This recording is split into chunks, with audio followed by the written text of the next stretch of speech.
So we are in a season that we are calling Celebrate Everything. Celebrate Everything. Reverend Karen kicked it off last week when we finished our stewardship month. And we are going to celebrate absolutely everything all the way through the end of the year. You in? Yes. Fantastic.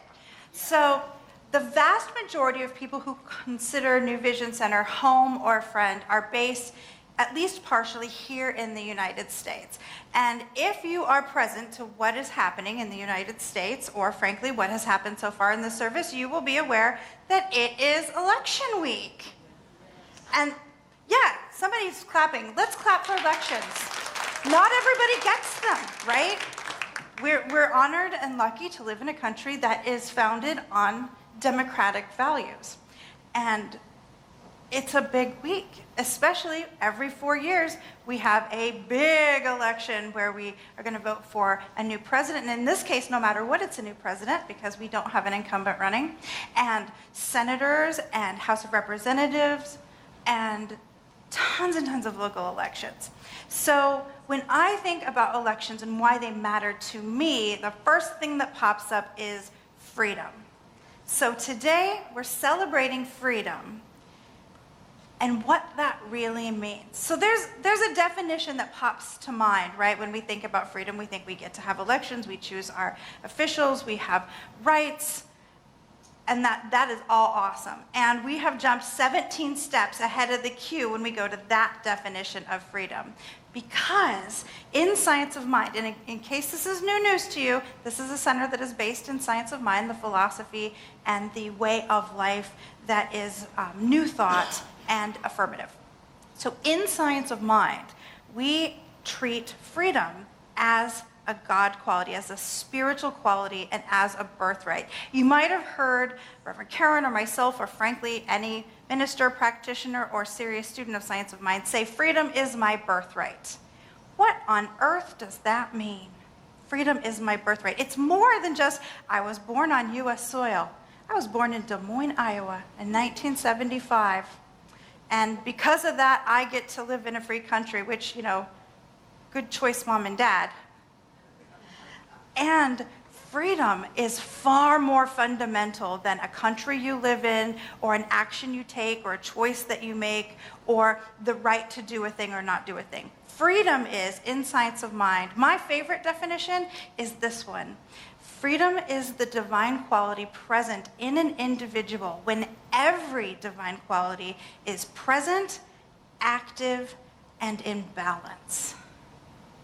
Take a moment and feel within what it would feel like if love and harmony and joy and ease and wholeness and flow and beauty were all active in your beingness, called up powerfully and in balance.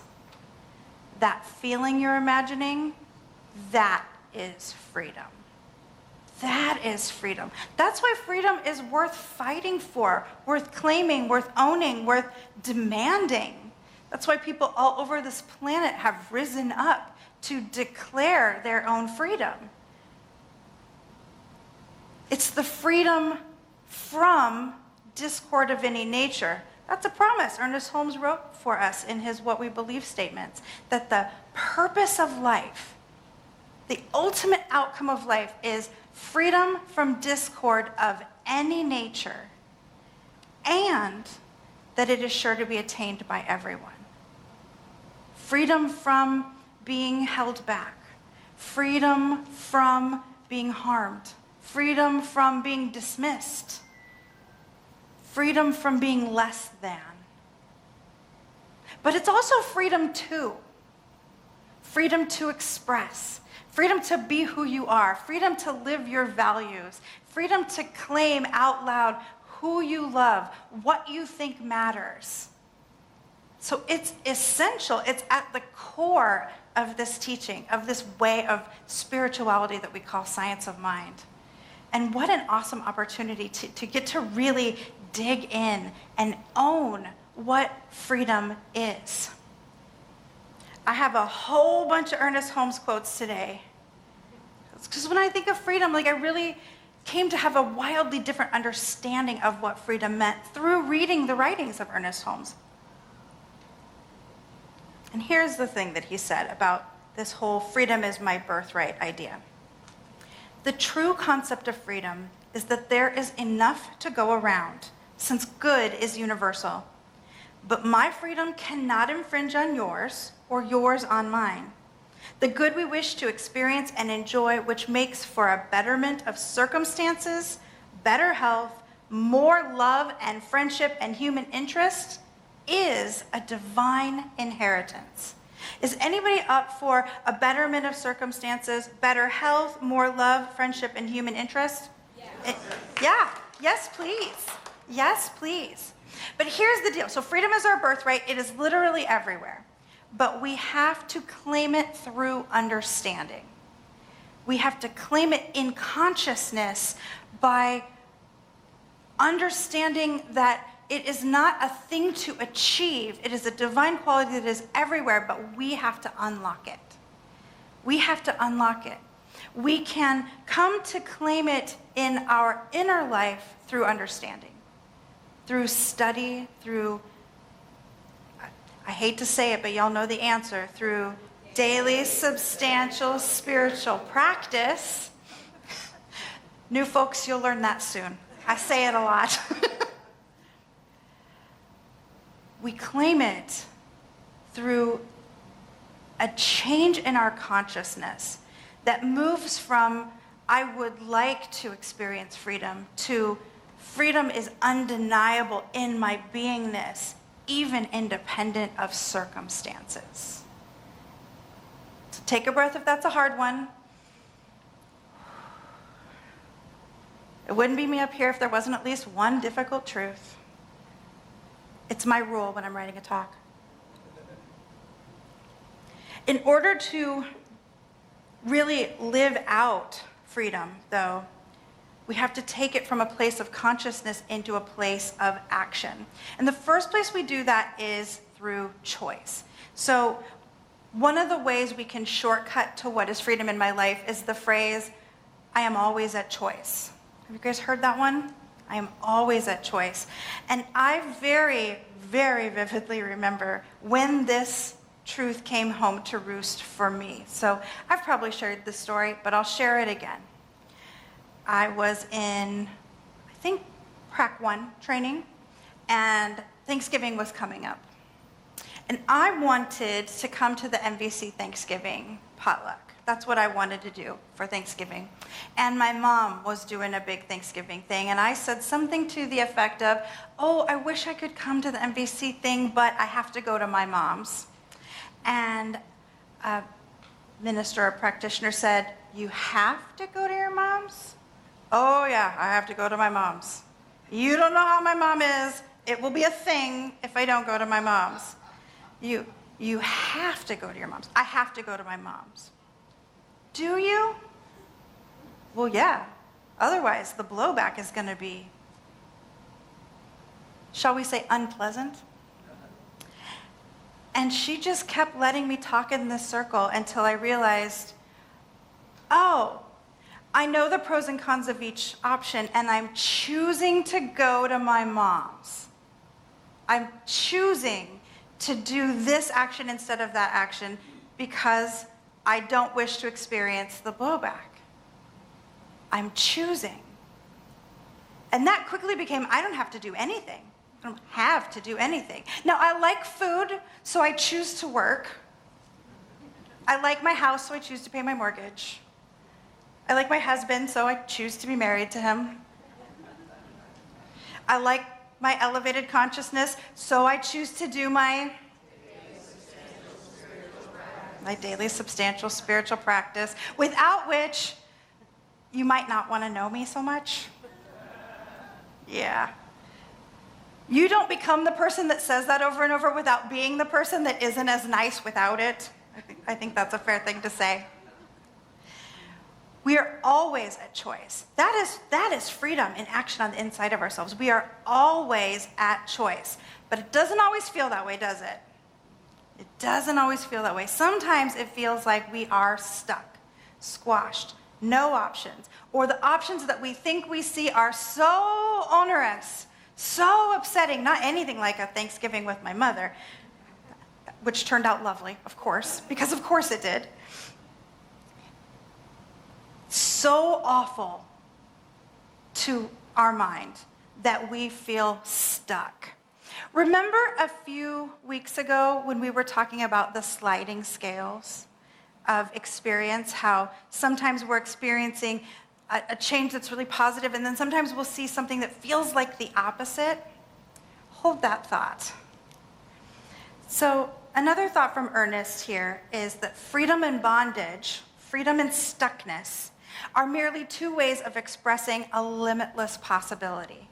They're two sides of the same coin. So moving it into how we talked about this the other week, we've got a slider.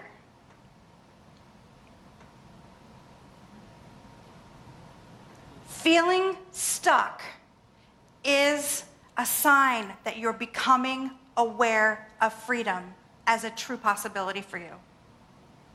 Oh.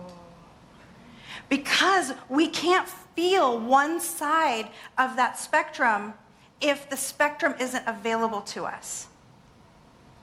So when we get that feeling of discontent or frustration or what I like to call it's a sign that our consciousness has opened up to an extent that we can really grasp on a cellular level that freedom is a thing and I can have it. And I want it. We want it, don't we? To feel like we are fully at choice in every area of our life. Oh, it's the most delicious, delightful thing. Freedom and bondage are two sides of the same spectrum in the same way that water and ice are the same thing. Think about that. As is water vapor, as is steam. It's all the same substance, but because on the material level we experience it so differently, we have a tendency to think of them as separate entities. But freedom and choice and stuckness and inability to make a choice or to see the choice ahead, they're all part of the same thing. So when we feel that stuckness, the invitation is to rest in it and soften it. And soften it. See, when we push against, what are we doing? We're hardening the walls around us. Like if we dug a hole and we got down in it and we pushed and pushed, we'd be compacting that dirt, right? What we want to do is let the flow happen. Because we don't have to make freedom happen. We don't have to manufacture it. We don't have to force it. It's everywhere. It's in the very air. It's in your DNA. It's everywhere. But we do have to claim it.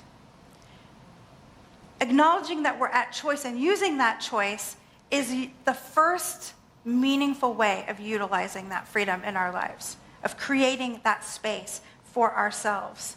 When we recognize choice, freedom becomes visible. And as Reverend Dr. Michelle Medrano likes to say, if I can see it, I can have it. We don't see things that aren't for us. Ladies, ever sat in a bar and whined about how there are no good men? Just me? In a room full of men, surely one of them's good. But when we are stuck on a thought, when we are holding tight-knuckled grip to the way we insist the world is, that is all we see. But if we can open up, there's a little tiny door here on the side of your brain. If you can open that up, just a little crack, and let in the whisper of, but maybe there's something else. Maybe there's something more. And we rest into that, the choices begin to become apparent. So once we've anchored there, all right, freedom is visible. I can spy it over the hedge. That lady over there has it. I can see it. It's possible for me. Then we move into action. Because that's what it really takes. To experience freedom is to choose to experience freedom out loud in our physical activity. What does that look like? It looks like being really clear what your values are. Not my values, not Science of Mind values, yours. Yours, yours, yours, yours, yours. What are your values? And then acting from that place. This is true in spiritual community. If you value Munch and Mingle, are you on the Munch and Mingle team? If you think it's essential that New Vision Center has a youth and family program, how are you supporting it? If you think there should be choir, are you in it? Are you making the space for it? Oh, I know it takes time. 3-4 Wednesday nights in a row, man. No one's more busy than I am. I hear you. But I'm in the choir because I want a choir. Are you walking out your choices? All these little choices. Being in choir for Christmas is a little choice. Are you acting from that choice? Are you acting from that place? Ernest Holmes said this: real freedom means that humanity is created in the image of perfection and let alone to make that discovery for ourselves. We get to decide. Freedom of will means the ability to do, say, and think as one wishes, to express life as one personally desires. Living freedom creates an atmosphere of freedom for everyone. When you see somebody be vulnerable, doesn't it give you permission to be vulnerable? When you see someone be brave, doesn't it call you to be courageous in your life? When you see someone live from choice powerfully and activate their own freedom, it invites everyone into that expression. Every single one of us. And so, do it. Do it. Vote. Advocate. Show up. Join a team. Make a thing. Create a possibility. Invite people in. Take a stand. Be willing to be seen. This is how freedom is. It is not a passive, receptive process. It is as active as love or wholeness or any other quality. It can be all around us, and it is, but if we don't claim it and do something with it, it is meaningless. And in this country, in this week, in this moment in time, it means if voting is something you value, show up and do it. Science of Mind will never tell you what to think. It will never tell you who to vote for, nor will I. It's none of my business. But I will tell you to do it, because it is the most visible, physical, visceral claiming of our freedom that we can possibly do. And every single human being who says yes to that level of choice, to the dream of a group of men and probably women, but they got left out of the story, who came together and said, there's got to be a way to do this better, to not have a king or a queen, but to create our own society. To say yes to that dream of all the people that have came since who've said, we can do better than that. We can do better than that. We can let more people in. We can love more people. We can listen to more people. And there's more to go. To be a yes to being part of that wide openness is being freedom in action. This was the prayer of Ernest Holmes. This was the prayer of every soldier who's ever fought for this country. This is my prayer today, that you use this freedom that has been given to you so gracefully by the divine to show up powerfully as who you are according to your values.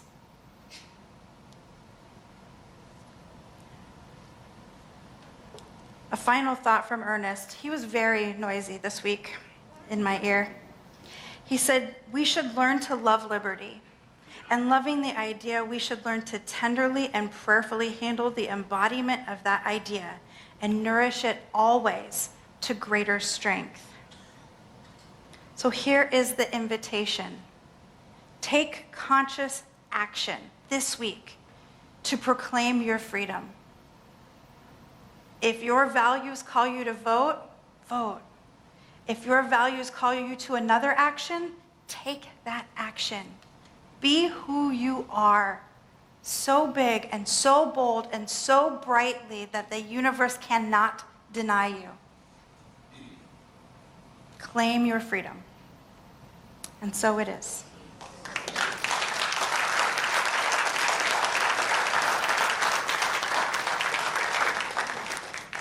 Let's anchor this in with some prayer. How good it is. How good it is to rest in the knowingness that freedom isn't something that anyone has to go out and get, but that it is a naturally occurring state of consciousness that is divinely gifted, that grace has already been given to every sentient being. How good it is to know that we are each at choice to create the world that works for us as individuals and to lean into a world that works collectively for all. That is the vision of Centers for Spiritual Living, and I am a yes for that vision. How good it is to know that the same consciousness, the same divinity that gave us freedom is also giving every being love and wholeness and unity and joy all the time. Every word that was spoken about freedom today could be spoken about any divine quality. All of it is ours to claim and to own. And so I know that that space of divinity is at work right here, right now, on every heart, on every mind, on every soul, meeting the need that each brought into this space. How good it is. And so with a grateful heart, I just say yes, yes, yes. And so it is.